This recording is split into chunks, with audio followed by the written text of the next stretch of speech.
The following is a video presentation from the Environmental Change and Security Program at the Woodrow Wilson International Center for Scholars. ECSP Report 13 features a set of commentaries on new directions in demographic security. 7 experts explore the links connecting population dynamics and environmental conditions to conflict.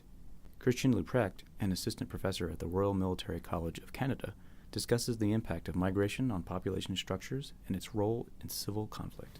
So demographers work with 3 basic variables: fertility, mortality, and migration. Fertility and mortality, their interaction produces what demographers refer to as natural increase. The wild card in that is migration, and migration can have very interesting short-term impact on population structure. That is to say, the people that tend to be the most mobile tend to be younger people, usually people somewhere from their teenage years to their mid-30s.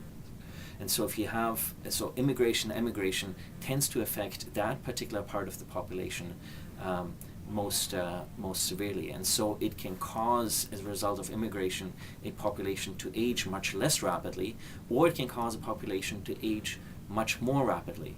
And so if we work with hypotheses that sort of certain population structures, and particularly demographic relationships between groups in conflict, are bound to have an impact on the nature of conflict, the onset of violence, the intensity of violence, and the prospects for a durable peace agreement, then we would be interested in the way migration might affect age structure, particularly in the short term. If we think about the number of people who live outside their country in which they were born has doubled in the last 40 years. It was about 65 million in 1965, and it was about 120 million in 2005. So just under 3% of the world's population lives outside the country of its birth. However, the vast majority of those people are in the developing world. And most migration, contrary to what many people might think if they just watch the media, is not to the developed world, but is migration within the developing world, and is migration among countries that already face enormous challenges in terms of provisions for their populations, but also in terms of ethnic conflict. And so if you have groups, particularly ethnic groups, religious groups, linguistic groups, then spilling over borders, there's a good chance it might destabilize the neighboring country, not just because of carrying capacity and provision of services within that country, but also because it changes the population dynamics and the group dynamics within that particular country. But the most interesting aspect about this is that migration always suggests that people have an exit option. They can actually leave, and there's somewhere for them to go.